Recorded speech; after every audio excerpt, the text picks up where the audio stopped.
As managing editor at Leader newspapers in Chicago from 1974 to 1979. In 1978, he started articles for Boxing Illustrated and published his first book, Boxing for Beginners. In 1980, he joined a fledgling all-sports network called ESPN, and until 1998 was analyst on the popular top-ranked boxing series. He has called over 60 pay-per-view telecasts involving ring legends like Sugar Ray Leonard, Tommy Hearns, Mike Tyson, Evander Holyfield, George Foreman, and Oscar De La Hoya. Since 2003, he has been an analyst for Showtime Championship Boxing, armed with a passion for the sport, a vast knowledge of boxing history, and a smooth voice and demeanor has endured him with boxing fans the world over. 2012 Hall of Fame inductee from the observer category, Bernstein.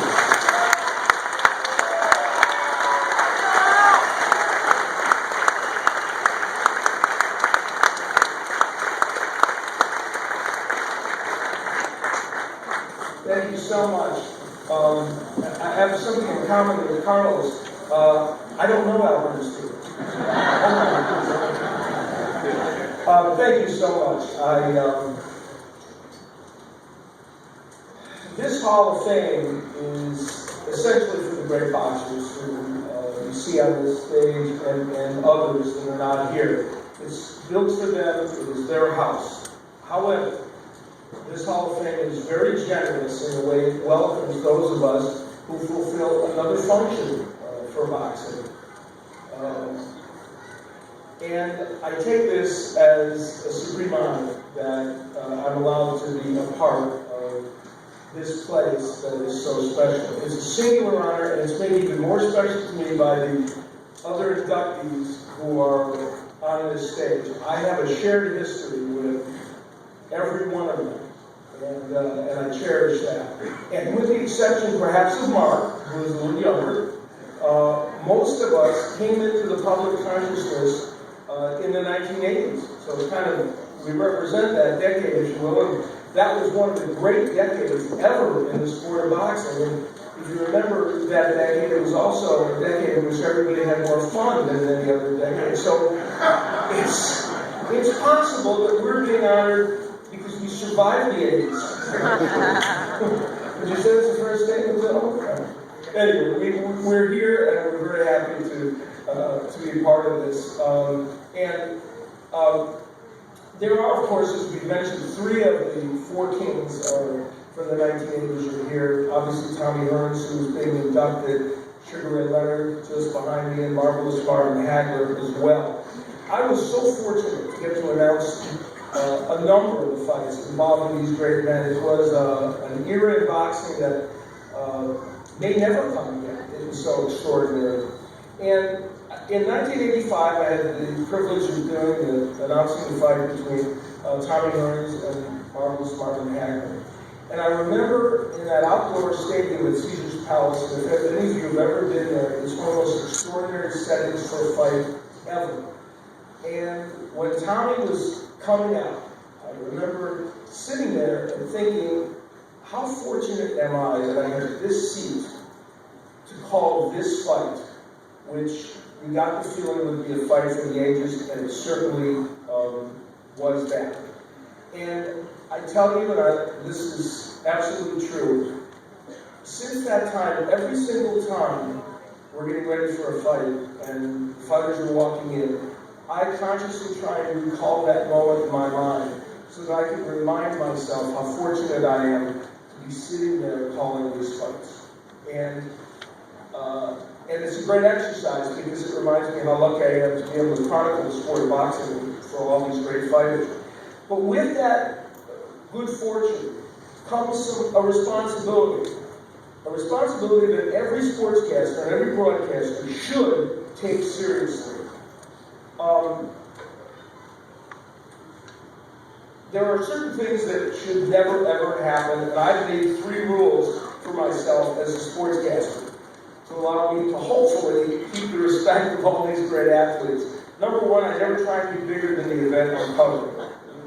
Number 2 is don't ever disrespect an athlete, and certainly not a boxer that you're covering. And number 3 is being fair is always more important than being clever. Now, I'm confident that there have been a few times over the last 37 years when maybe I didn't live up to all those rules. But I can tell you, I can assure you, that those times were by accident, they weren't on purpose. My brief and not distinguished amateur career in boxing some 40 years ago taught me one thing, that it hurts to get hit in the head. And it taught me that boxing is not an easy sport to master. And so to be a professional boxer on any level, let alone how great these champions are, you have to be someone very, very special. Now, for a sportscaster to disrespect an athlete in any sport is, or to demean them is absolutely wrong. But to demean a boxer is criminal. And I hope that this honor today is some validation of what I've done in the past.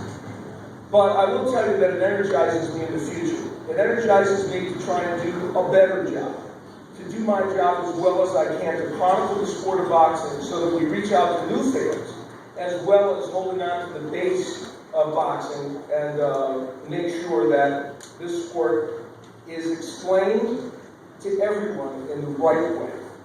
Now, this is not to suggest that I haven't had a few faux pas along the way in my career. I have. One of them came very early in the 1980s. In fact, I think we were in Rick's area, in Al Valenti's area, in New England. We were at the end of an ESPN fight in the early 80s, and Sal Marciano was sitting next to me. We were doing the close of the show. And normally when we got to the close of the show, once they started running video highlights, Sal just completed the end of the show, and I was never involved in it. They never came back on camera to see us. Well, on this occasion, Sal started to talk over the highlights of the fights, and I decided that I was just going to leave because I was not needed anymore. Well, at that very moment that I was getting up from the chair, for some reason they came back on camera, just in time to catch me leaving. To which Sal Marciano said, "We'll be in Atlantic City next week, and that's Al getting a head start." I have made other mistakes, but not that one again in the future. Sal was one of the first of many talented sportscasters I've had a chance to work with. Men like Barry Tompkins, Steve Albert, Bob Papa, Dave Von Keppel, and many, many others. Two of the very best I've gotten to work with are in this audience and on the stage here today. The first is a gentleman who is up here on the stage. He is, of course, you know him as a great, great champion in the ring, but he is also a fantastic ringside analyst. And I've never seen anyone come into this profession and get so good so fast. He's my friend, he's my colleague. I speak of Antonio Tarver.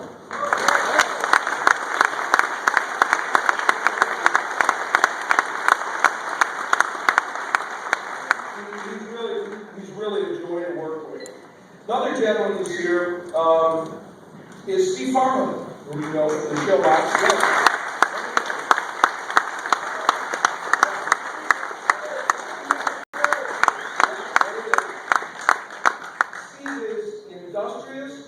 Funny, insightful.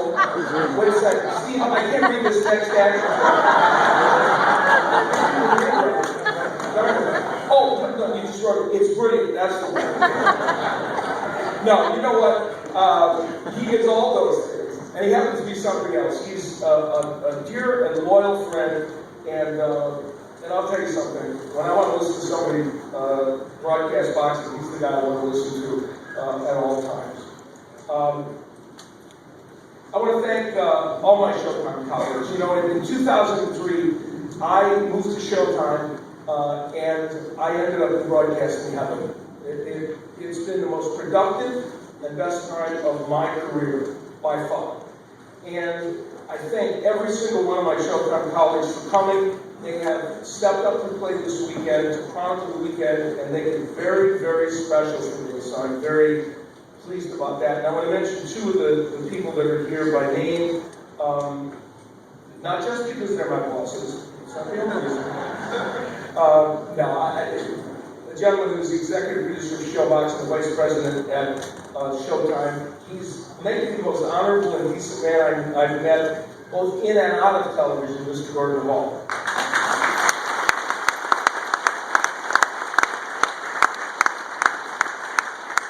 And another man who is the executive producer of Showtime Boxing, and I can sum it up by saying one simple thing. He's the very best at his craft that I have ever seen in my life.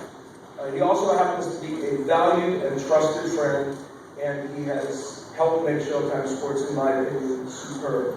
Mr. David Jenkins, Jr.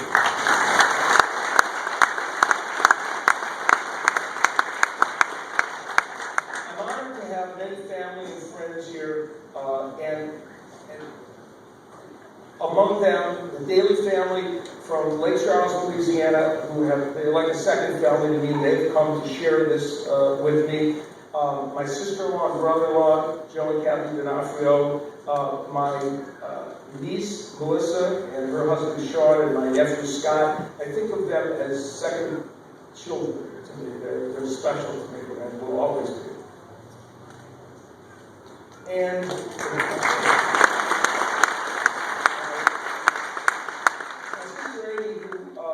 has not only been the greatest sister to me, but she also has helped my career in a massive way. She's the managing director of my company, Operation Live, and does a spectacular job. And the only thing that's annoyed me about this weekend is all the great boxers that have met her seem like they're better than me. A little annoying, but she is wonderful, so I appreciate it so much.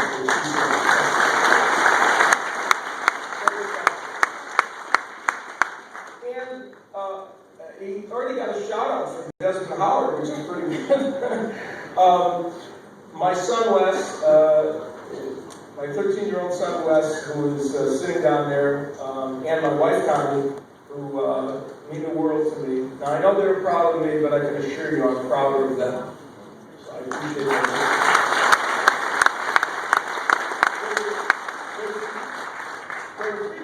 Not here, that can't be here, but their auras and their spirits are in this room. One is my mother, who is a widow, raising 2 children alone, showed me that you can smash the barriers of life and you can succeed if you do your best.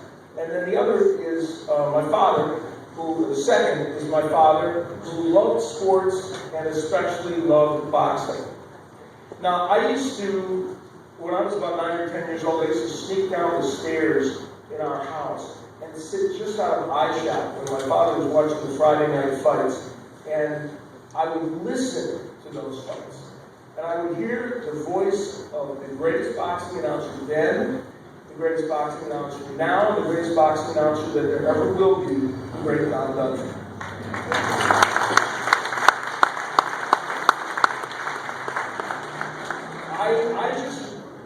I wanted to grow up to be Don Dunphy more than anything on this planet.